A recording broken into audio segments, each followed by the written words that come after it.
Continuemos entonces. Vamos a hablar sobre diabetes gestacional y diabetes pregestacional. ¿Estamos?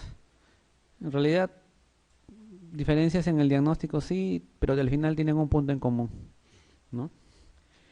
Aquella diabetes que comienza y se manifiesta por primera vez durante la etapa gestación es la diabetes gestacional, ¿no? ¿Qué factores de riesgo van a presentar la gestante para plantearnos la posibilidad de que tenga ese diagnóstico? Son los siguientes: antecedentes familiares sólidos, o sea, mamá, hermanas, ¿no? Con diabetes, obesidad. Obesidad consideran ellos índice de masa corporal por encima de 30. ¿Estamos de acuerdo? El antecedente que en la gestación previa haya tenido un feto macrosómico, más de 4 kilogramos. La paciente presenta glucosuria persistente. Antecedente de óbito fetal sin causa conocida. Edad mayor de 25 años y raza distinta a la blanca. ¿Perfecto? Diagnóstico. Bueno, hay dos instituciones que manejan o que han entrado en el tema del estudio de la diabetes gestacional. Uno es el Programa Internacional para el Estudio de la Diabetes, el IADPCSG, que, bueno, dentro de sus recomendaciones, y le digo con nombre porque les vayan a preguntar según tal, ¿no? Eh, Dice que la primera visita prenatal el médico tiene que pedir el que hace el control de la glucosa plasmática, que puede ser rápida, que puede ser la hemoglobina glicosilada o la glucosa plasmática al azar. Cualquiera de esas tres situaciones. ¿Estamos de acuerdo? ¿Qué posibilidades hay? Que sea una diabetes manifiesta. O sea, si es mayor, la rápida es mayor de 126 miligramos por decilitro, o también le doy el valor en nanomoles por litro, ¿no? Que es lo que es 7, que les puede tocar. Hemoglobina glicosilada mayor de 6.5 o un al azar mayor de 200 miligramos por decilitro o un 11. Ese se llama diabetes manifiesta, ¿no?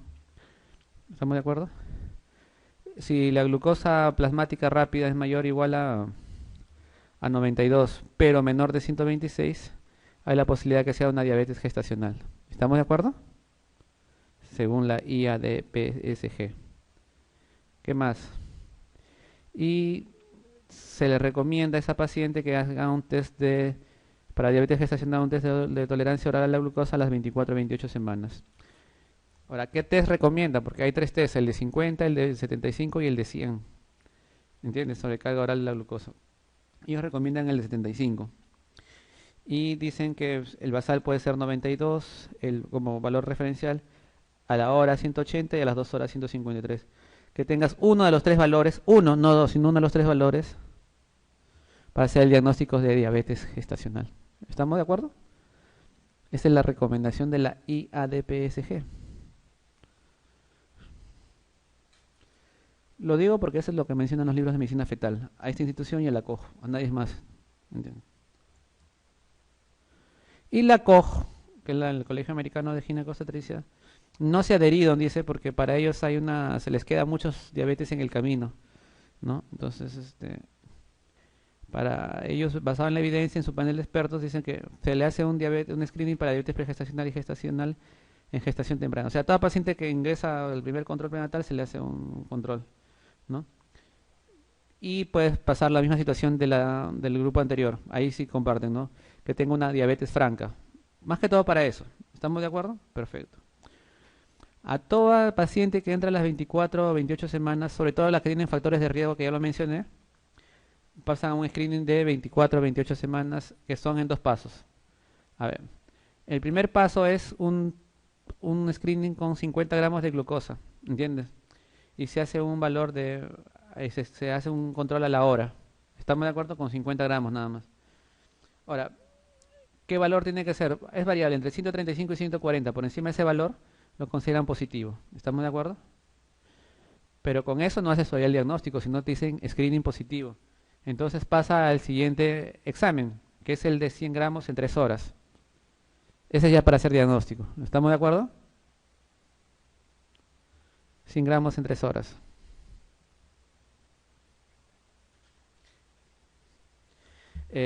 Uno, que un basal 95 es su valor, a la hora 180, a la hora 155 y a las 3 horas 140.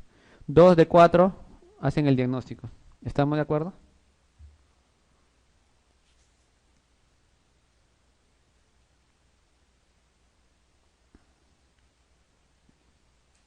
¿Qué prerequisitos para hacer los test de tolerancias orales para ambos?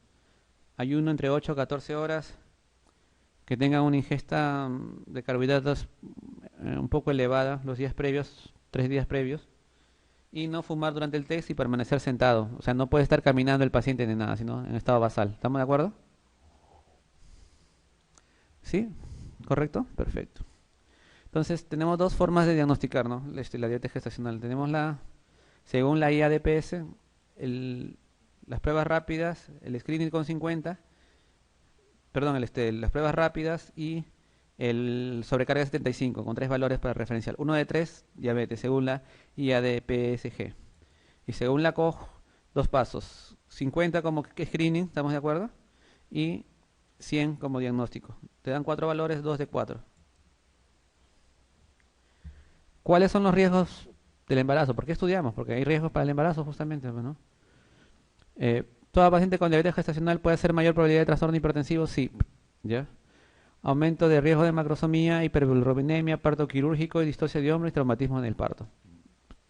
Ni hablar, demostrado. ¿Cuál es el manejo de este tipo de pacientes? ¿Me dejo entender? ¿Cuál es el manejo? Antes del parto, control de la glucosa, que puede ser por punción digital en ayunas, 1 o 2 horas después de la ingesta de alimentos. ¿Estamos? Y se le recomienda una dieta que considere 30 kilocalorías kilo día, ¿no? Básicamente en la misma proporción, pues 65, 30, 60, 30, 10, ¿no? 60 carbohidratos, 30 lípidos y 10 de proteínas, como siempre ha sido. Eh, Se recomienda usar medicamentos si la glicemia es mayor de 95 en ayunas, mayor de 140 en 1 hora, mayor de 120 a las 2 horas. El tratamiento habitual farmacológico es con insulina. ¿Estamos de acuerdo? Con insulina.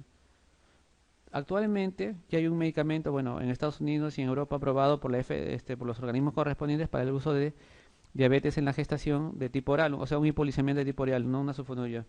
¿Cómo se llama? Gliburida. Si les preguntaran cuál es el fármaco hipoglicemiante de las sulfonilureas o tipo oral eficaz en la gestación, y seguro la gliburida se llama.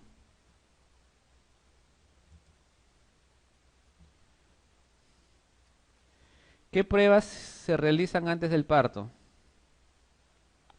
O sea, en las pacientes con diabetes gestacional. Eh, Dentro de lo que es la evaluación del bienestar fetal, consideran evaluar un test no estresante y un índice líquido amniótico 2 veces por semana. Es lo que recomiendan. Se recomienda que se inicie entre las 28 y 34 semanas si es diabetes mal controlada, que requiera insulina o existen otros factores de riesgo. ¿Me entiendes? O sea, en pocas palabras, los resultados perinatales adversos están en relación al control glicémico, ¿no? Si hay un resultado perinatal, es probablemente porque ha tenido un problema de hiperglicemia que no ha podido controlar esa paciente. Pero si no hay nada de eso, que si hay control metabólico adecuado, comenzar a las 40 semanas. ¿Comprenden? No necesariamente por ser diabética tiene que culminarse el parto antes o se realiza algún tipo de inducción electiva o por lesión. No, no va. ¿Estamos de acuerdo? Salvo que haya otra indicación obstétrica, pero por el hecho de diabetes per se, no.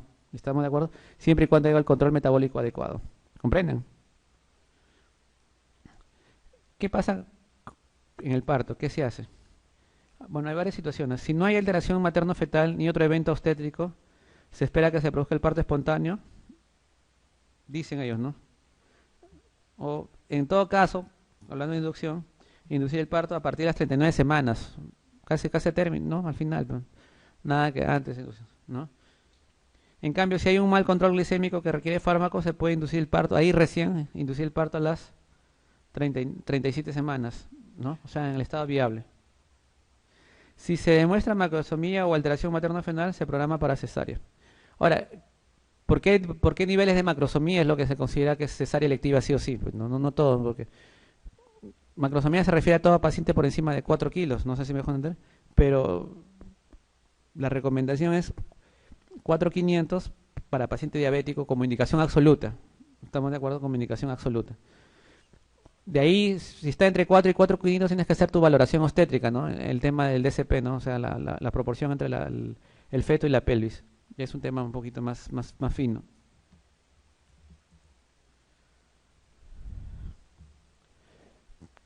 ¿Qué complicaciones puede presentar esa paciente, no? Como le vuelvo a repetir, puede ser preeclampsia, eclampsia, puede ser cetoacidosis diabética, ¿estamos de acuerdo? Puede ser infecciones, puede presentar polidrácnios o hemorragia postparto. ¿Estamos de acuerdo? Dentro de las complicaciones fetales, ¿cuál es lo que se puede presentar para el feto? Macrosomía, ¿estamos de acuerdo? RSIU, ¿estamos de acuerdo? Aborto espontáneo, anomalías congénitas, ¿de qué tipo? Cardiovasculares, ¿estamos de acuerdo?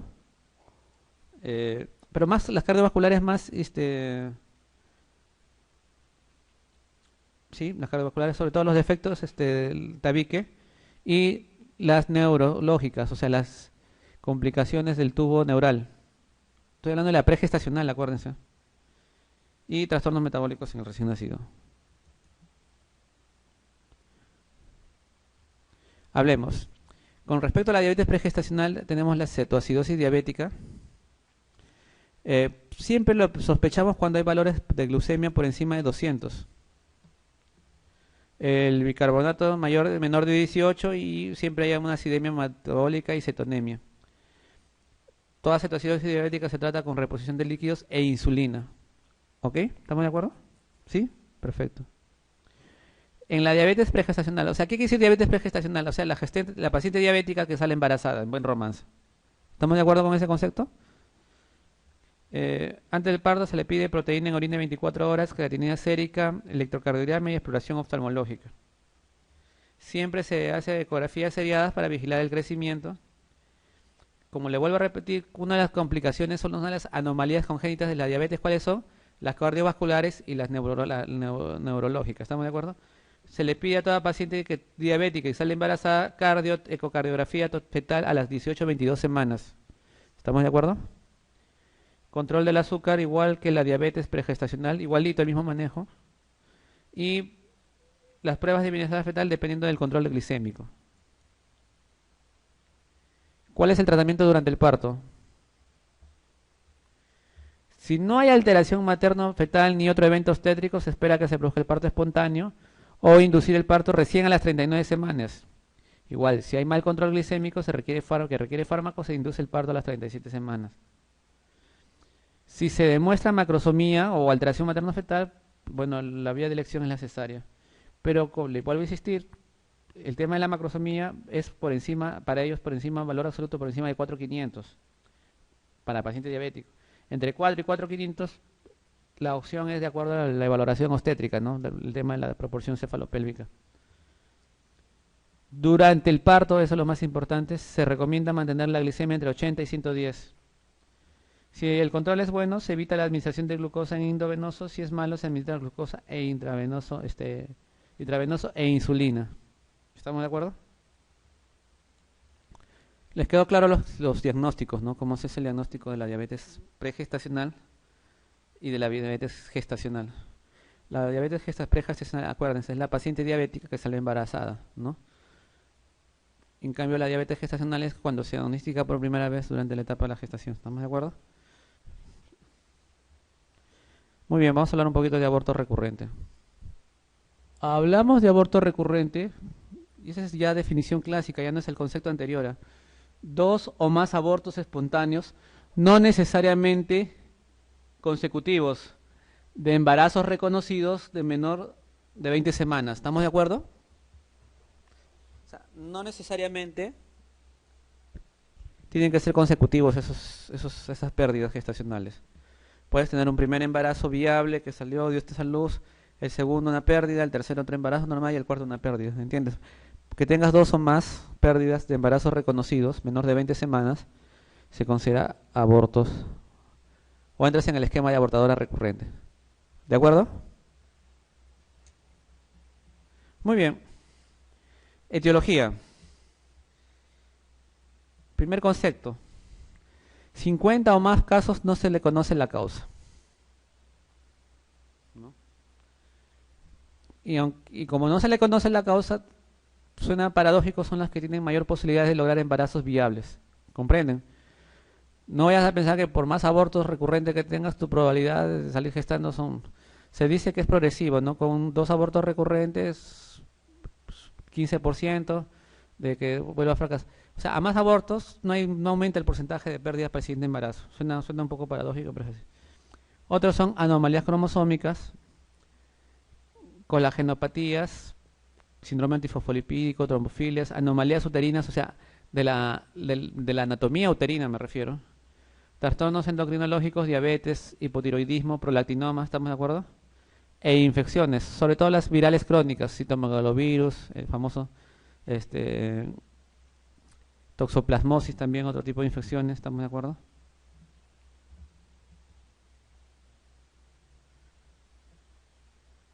¿Qué es lo que yo tengo que evaluar en una paciente con aborto recurrente? Obviamente determinar la causa y de acuerdo a la causa y hacer un tratamiento subyacente, ¿no? Vamos a ver. Siempre es necesario precisar la edad gestacional de todos los abortos, así como cualquier estudio o tratamiento previo que ha hecho para salir gestando o algún estudio histopatológico o anatomía patológica de alguna de las pérdidas que ha tenido, o inmunológicos o genéticos que se haya podido hacer.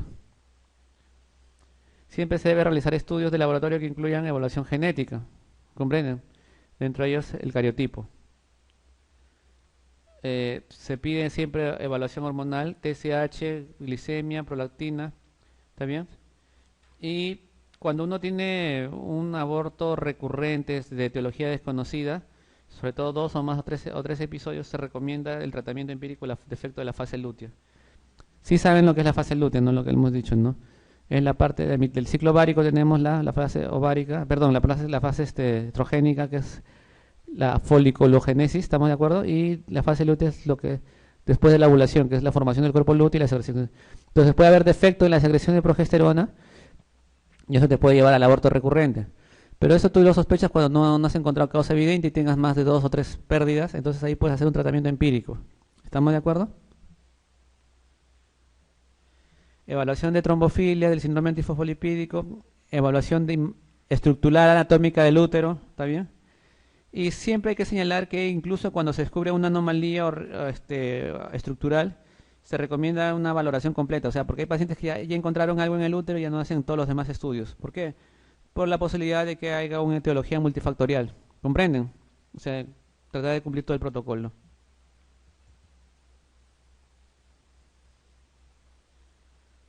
Voy a detallar un poco sobre lo que es el síndrome antifosfolipídico porque ese sí es ciertamente una de las principales causas y la que ha demostrado que con el tratamiento adecuado puedes lograr un embarazo.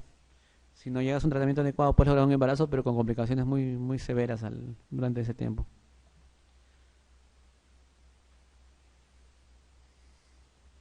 ¿Cómo yo sospecho de una paciente gestante o alguien que ha tenido aborto recurrente que su causa es el síndrome fosfolipídico? Me baso en criterios clínicos y criterios laboratoriales, así de simple. Dentro de los criterios clínicos tengo la trombosis a repetición, ¿no? Trombosis, y eso lo evalúo por Doppler, flujometría Doppler, trombosis de los miembros inferiores sobre todo, ¿no? Y que haya morbilidad en el embarazo, las pérdidas recurrentes, ¿sabes? Criterios laboratoriales, bueno, tengo dos elementos inmunológicos que tengo que valorar. Uno es el anticuerpo anticardiolipina. Se pide el IgM o el IgG, ¿no? Que puede estar en títulos intermedios o altos. Pero, y el anticuerpos anticoagulante lúpico, igual IgM, IgG en títulos intermedios altos. Pero más que todo, lo interesante acá es que se debe incrementar. O sea, lo que debes es comparar tu basal con una segunda muestra que se pide entre las semanas 6 y 12 de intervalo. ¿Comprende? O sea, una muestra en el tiempo no te hace el diagnóstico, pero la elevación de una muestra comparativa entre un basal con una segunda muestra de esos anticuerpos sí te hace el diagnóstico. ¿Comprendido? Si yo hago el diagnóstico y esa paciente está gestando, se da aspirina y heparina, así de simple, como parte del tratamiento. ¿Les quedó claro?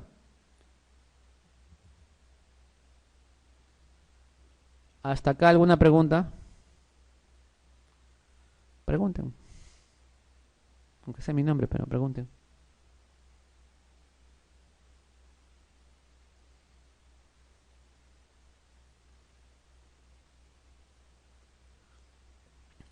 Muy bien. Otro tema interesante es el parto pretérmino. El concepto de parto pretérmino es el que se produce después de la viabilidad, o sea, después de las 24 semanas, ¿no? Hasta la semana 36 con 6 días, dicen, ¿no? Antes de las 37 semanas. Ese es el concepto de parto pretérmino. Ahora, puede ser espontáneo o puede ser inducido. O iatrogénico, mejor dicho, no inducido, no, iatrogénico. Espontáneo se desencadena aparentemente sin ninguna etiología o una causa previa o algo que lo provoque. ¿Estamos de acuerdo? En cambio, el iatrogénico es que tú determinas la culminación del embarazo por alguna condición, ya sea materna o fetal. El típico ejemplo, la preeclampsia severa. ¿Estamos de acuerdo? ¿Sí? ¿Ok? ¿Estamos de acuerdo? Perfecto. Etiología desconocida. Hay interacción de factores ambientales, sobre todo infecciosos, condiciones tanto maternas como el embarazo en sí, estados sociodemográficos, pero la tendencia es atribuirle un factor hereditario, un factor genético. ¿Comprenden? ¿Por qué? Porque el principal antecedente o el principal factor de riesgo para parto pretérmino es el antecedente de parto pretérmino. Pregunta en el 2011.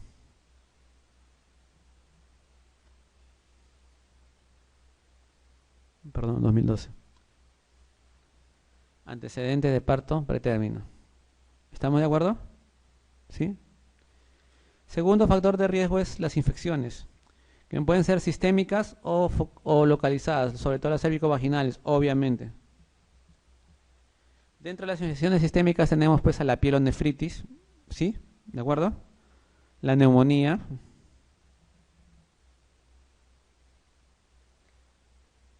Dentro de las infecciones cérvico-vaginales tenemos a la vaginosis bacteriana, o sea, la infección por Yardhenella mobiluncos, la tricomoniasis, la candidiasis no, la tricomoniasis. Dicen que la vaginosis y las tricomoniasis producen mediadores proinflamatorios a nivel de la decidua uterina que desencadenan el parto pretérmino, ¿no? Interleuquina 1, interleuquina 6, perdón, cosa que la candidiasis no produce, no genera ese tipo de elementos proinflamatorios, ¿ok? Condición socioeconómica baja, tabaquismo, raza, sobre todo las afroamericanas, consumo de cocaína, ¿estamos de acuerdo? Trastornos uterinos, trastornos obstétricos, por ejemplo, gestación múltiple, preeclampsia, DPP, recibió placenta previa, RPM.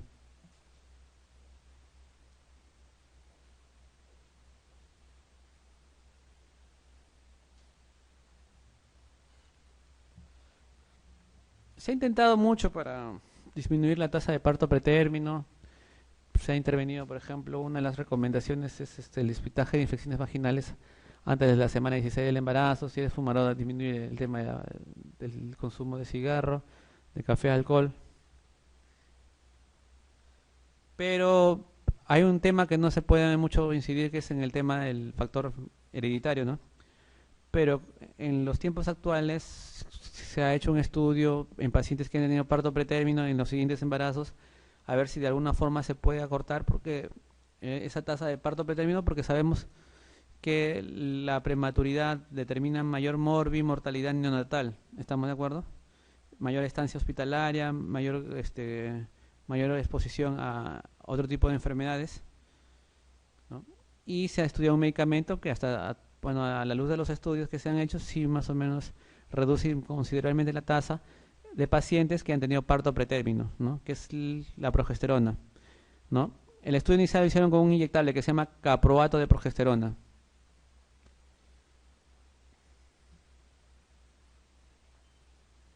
Muy bien, ¿estamos de acuerdo? Perfecto.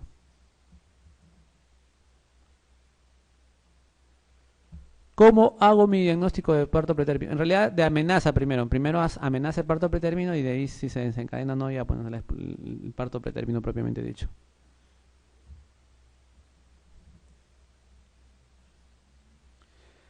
Primero, y es un paciente que está en la edad gestacional que ya les he dicho que comprenden entre las 24 y 36 semanas, 6 días. Segundo, es un paciente que viene con contracciones uterinas continuas y clínicamente al examen físico se asocia a cambios cervicales, o sea, es un cervix corto, blando, blando, centralizado, permeable un dedo y con una altura de presentación de la cabeza fetal baja, -2, -1. ¿Estamos de acuerdo?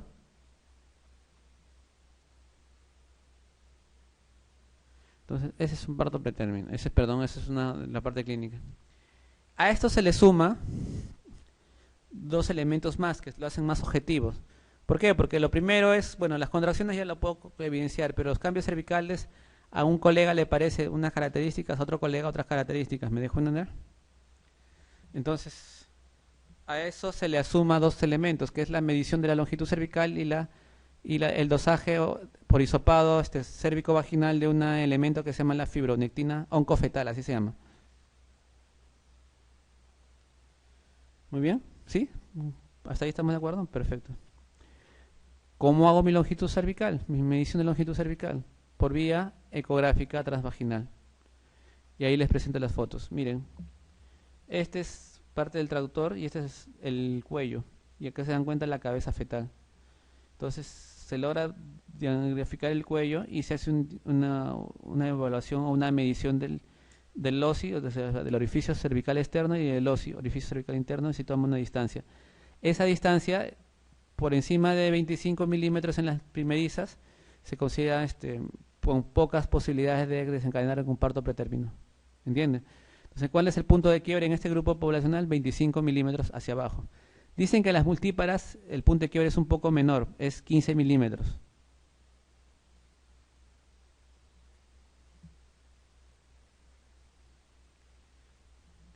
En este caso, por ejemplo, es una longitud de cervix normal. Entonces, si viene con alguna molestia a nivel uterino, a veces esto lo más probable es que no desencadene el parto pretérmino. ¿Por qué? Porque esto nos orienta a hacer parte del manejo. En cambio, miren acá, estas dos láminas. Igual, orificio cervical externo, orificio cervical interno. Es más corto la longitud cervical, pero se forma la famosa Y. ¿Entiendes? El cuello uterino. Acá está largo y no hay el famoso punto de declive o el famoso Y. No sé si me voy a entender. Acá sí. Este es un cuello corto, por ejemplo, menor de 25. Viene con contracciones, viene con esta imagen, mayor probabilidad de hacer parto pretérmino, así que hay que hacer algo con este paciente. ¿Estamos de acuerdo?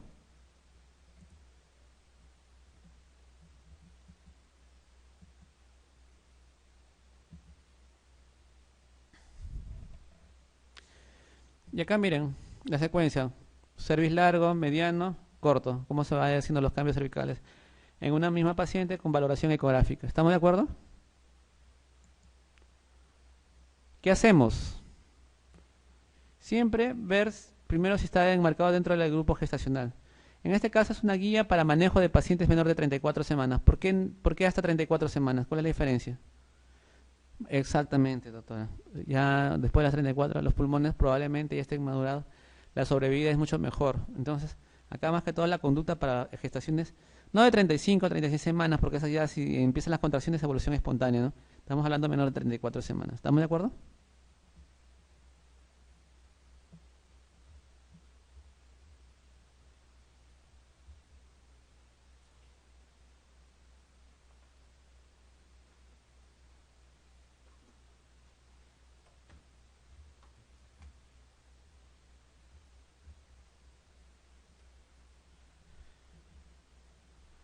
Si yo tengo una paciente en esta edad gestacional que viene con contracciones uterinas continuas, yo obtengo una fibronectina fetal antes de la exploración manual y hago una ecografía transvaginal.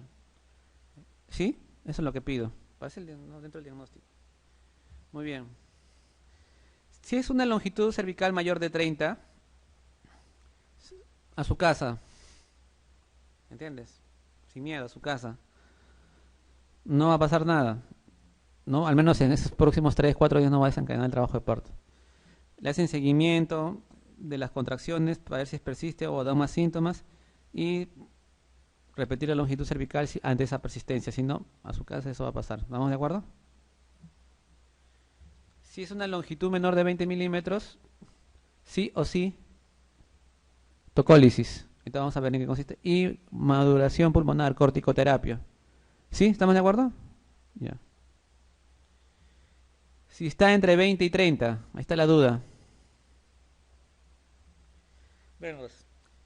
Si está entre 20 y 30 y tiene fibronectina fetal positiva, igual, tocólisis, corticoterapia. ¿No? Si es fibronectina negativa, repetir la longitud cervical en una semana. ¿No? Si hay un acortamiento mayor de 5 milímetros, igual, hospitalizar, tocólisis, ¿estamos de acuerdo? Corticoterapia. ¿Hasta ahí estamos de acuerdo?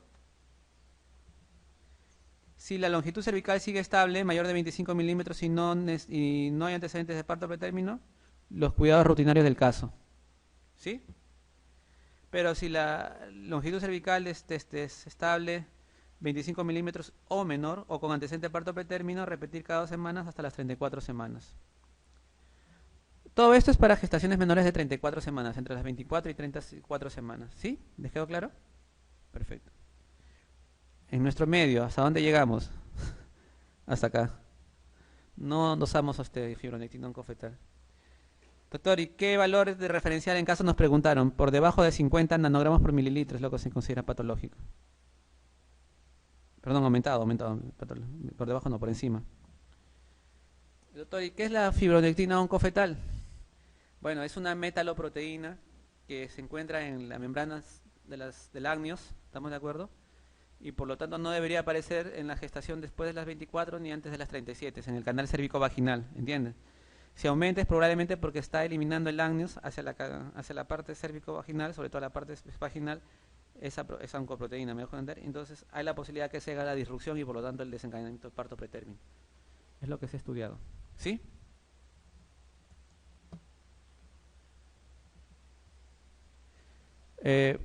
¿Con qué hago la tocólisis? ¿Qué es un tocolítico?